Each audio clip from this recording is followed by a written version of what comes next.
Hello students, myself Arun Kumar Sharma, your history teacher, and I hope you will be fine. Today we will resume the theme 9, Kings and Chronicles, the Mughal courts between 16th and 17th century. Topic first, write a note on Dara Shikoh wedding. Yani Dara Shikoh was the eldest son of Emperor Shahjahan, and this topic is related to his wedding. Wedding, Dara Shikoh की शादी, विवाह. Weddings were celebrated lavishly in imperial household.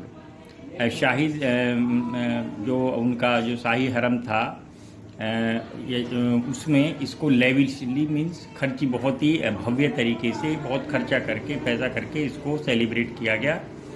In 1633, the wedding of Dara Shikoh and Nadira, the daughter of Prince Parvez, was arranged by the Princes Jahara and Sati Unnisa Khanum, the chief maid of late empress Mumtaz Mahal. यानी इसको जो आयोजित किया गया था ये जहारा यानी शाहजहाँ की जो सबसे बड़ी बेटी सती उन्नीसा मुमताज़ महल जो सती उन्नीसा खानम थी वो मुमताज़ महल की चीफ मेड थी, मुख्य नौकरानी थी.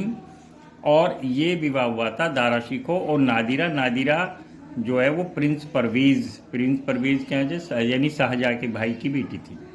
An exhibition of wedding gifts, एक प्रदर्शनी हुई वेडिंग गिफ्ट्स की. वाज अरेंज इन दीवाने आम में एक प्रदर्शनी लगाई गई जिसमें कि गिफ्ट या जो तोहफे आए थे शादी के दौरान एक्सचेंज होने थे उनको प्रदर्शित किया गया. In the afternoon emperor and ladies of harem paid visit to it.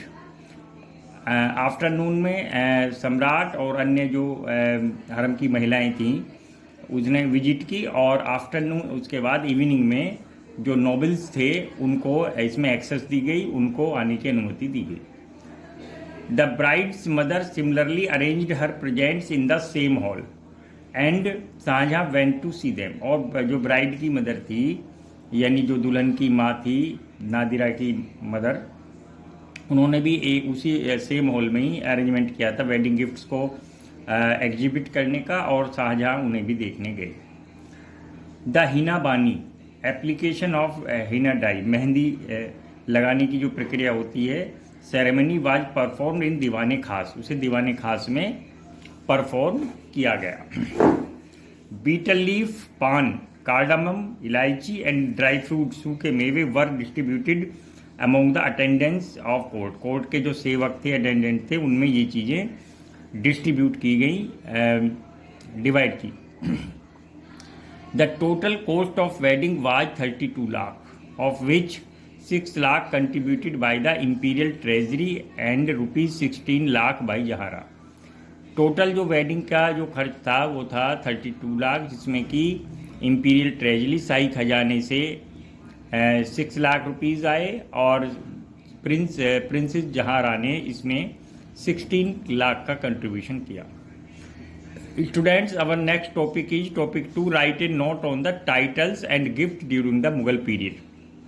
Mughal period में जो टाइटल्स उपाधि होती थी या गिफ्ट होते थे उनके बारे में बताइए. कि grand titles were adopted by the Mughal emperors at the time of coronation और after a victory over the enemy.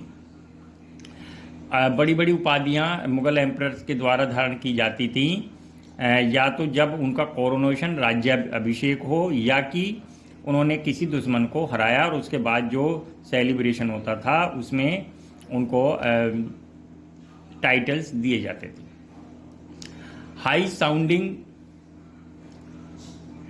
And rhythmic ये इनकी, और they created an atmosphere of awe in the audience when announced by the ushers और the नाकिब. जब जो उद्घोषक होते थे, मुनादी करने वाले होते थे, जब इनको घोषित करते थे दरबार में और वो भी बहुत तेज आवाज़ के साथ और लयात्मक तरीके से, रिदमिक। तो इससे देखने वालों में बहुत ही ज़्यादा वो सरप्राइज होते थे। एव मीन्स विस्मय या सरप्राइज, देखने वाले सरप्राइज होते थे।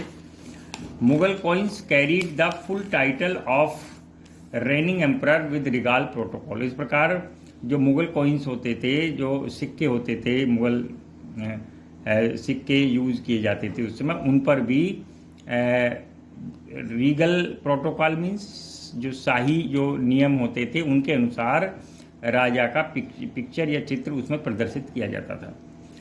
The granting of titles to man of merit was an important aspect of Mughal polity. Mughal जो राजनीति थी या राज्य व्यवस्था थी, राज्य व्यवस्था उसमें जो लोग की डिज़र्व करते थे, जो मेरिटोरियस थे, इंटेलिजेंट थे या वॉरियर थे, योद्धा थे, उनको टाइटल्स देना एक जो मुगल पॉलिटी थी उसका एक महत्वपूर्ण एस्पेक्ट था, फैक्टर था।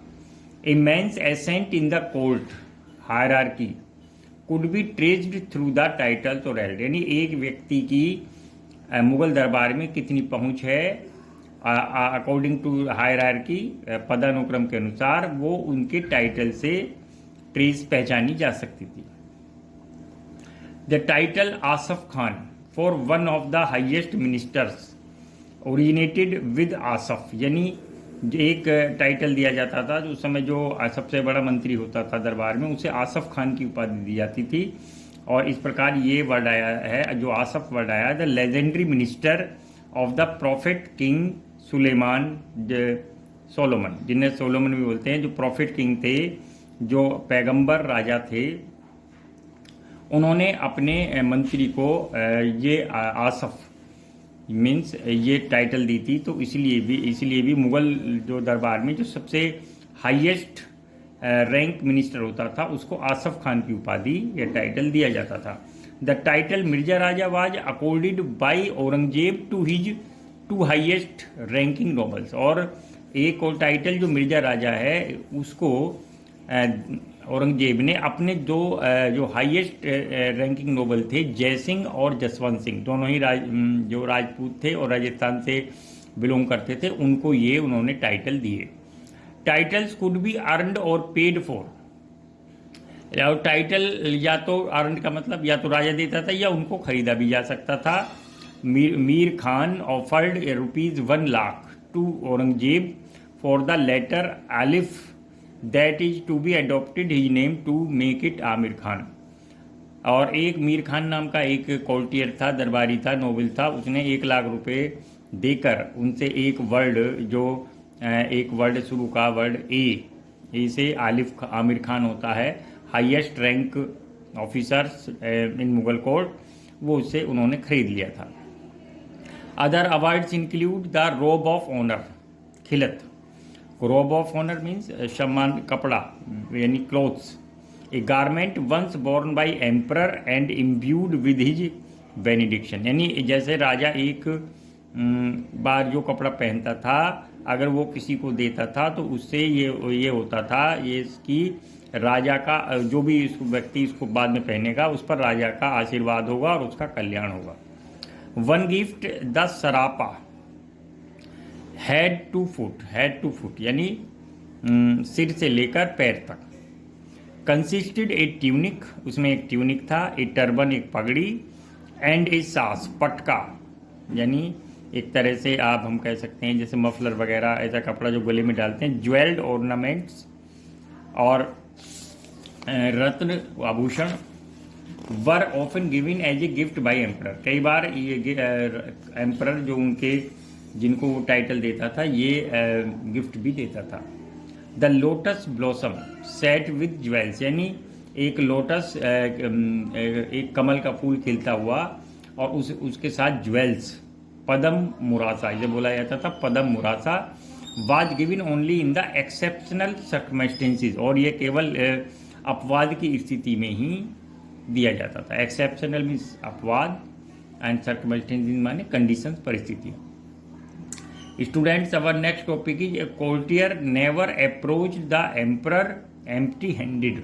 रिमार्क है ये, यानी कोई एक कोर्टियर, एक दरबारी कभी भी राजा के सामने खाली हाथ नहीं जा सकता था। Explain this remark. He offered either a small sum of money, nazar, यानी उसे बोला जाता था नज़र, या तो वो छोटी से धन उसको देता था, उसे नज़र बोला जाता है, और लार्ज अमाउंट या पेशकश, या फिर एक बड़ा अधिक धन दे देता था, उसे बोला जाता था पेशकश। इन डिप्लोमेटिक रिलेशंस में gifts were regarded as a high sign of honour and respect. अगर गिफ्ट दिए जाते थे, इसे माना जाता था कि इससे राजा का बहुत अधिक सम्मान हो रहा है और रेस्पेक्ट हो रहा है। Ambassadors performed the important functions of negotiating treaties and relationship between competing political power. जो कंपीटिंग पॉलिटिकल पावर थे, उनमें सबसे महत्वपूर्ण भूमिका, जो नेगोशिएट करते थे, बातचीत करते थे, ट्रीटाइज मीन्स संधि करते थे, एग्रीमेंट पर बातचीत करते थे, उनमें और जो रिलेशंस होते थे अलग अलग देशों के, उनके बीच में जो सबसे महत्वपूर्ण वर्क था वो एम्बेसडर्स यानी राजदूत का होता था। In such a context gift had an important symbolic role. और इस कंटेक्स्ट में अगर इस संदर्भ में देखा जाए तो जो गिफ्ट हैं वो बहुत ही उनका सिंबॉलिक रोल था, प्रतीकात्मक उसकी भूमिका थी। Thomas Roe was disappointed when a ring he had presented to Asaf Khan was returned to him for the reason that it was worth nearly 400 rupees. Asaf Khan उसलिए बहुत डिसअपॉइंट हुआ, निराश हुआ, क्योंकि जब वो आया था दरबार में, मुग़ल दरबार में, तो उसने आसफ खान को गिफ्ट में एक अंगूठी दी, एक रिंग दी, और लेकिन उसको रिटर्न इसलिए कर दिया गया कि आसफ खान ने बताया कि इसकी कीमत केवल 400 रुपीज़ है। Next topic 4, write a note on the imperial household और harem system. Imperial household और harem. The term harem is frequently use to refer the domestic world of the Mughals. Mughals के यानी जो घरेलू संसार होता था, जैसे कि घर में निवास या जनान खाना बोला जाता था, उससे ये रिलेटेड है। It originates in the Persian world. ये पर्शियन वर्ल्ड हराम, HARAM, हराम से इसका मतलब होता है सैक्रेड प्लेस, यानी एक पवित्र स्थान। The Mughal household consisted of emperor wifes. उसमें क्या क्या शामिल होता था? मुगल जो हाउस होल्ड था या हरम था, उसमें एम्परर वाइफ्स एंड कॉन्क्यूबाइंस, उनकी रखेल, his near and distant relatives, पास के और दूर के रिश्तेदार, mother, stepmother, foster mother, सौतेली माँ, पालक माता, पालने वाली, sisters, daughters in law, aunts and children, ये सब शामिल होते थे। And female servants and slaves, और जो फीमेल सर्वेंट्स होते थे और सर्वेंट्स भी इसमें शामिल होते थे। Polygamy was practised widely in the Indian subcontinent, और भारतीय उपमहाद्वीप में पोलीगेमी यानी बहुपत्नीवाद भी प्रचलित था, specially among the ruling groups, विशेषकर जो शासक वर्ग में। Students, our next topic 5 is mention the features of marriage alliance between Mughals and Rajput clans. Mughal और राजपूत क्लान्स में जो मैरिज अलायंस हुआ था, जो शादी विवाह के संबंध या गठबंधन, उसके बारे में आप बताइए।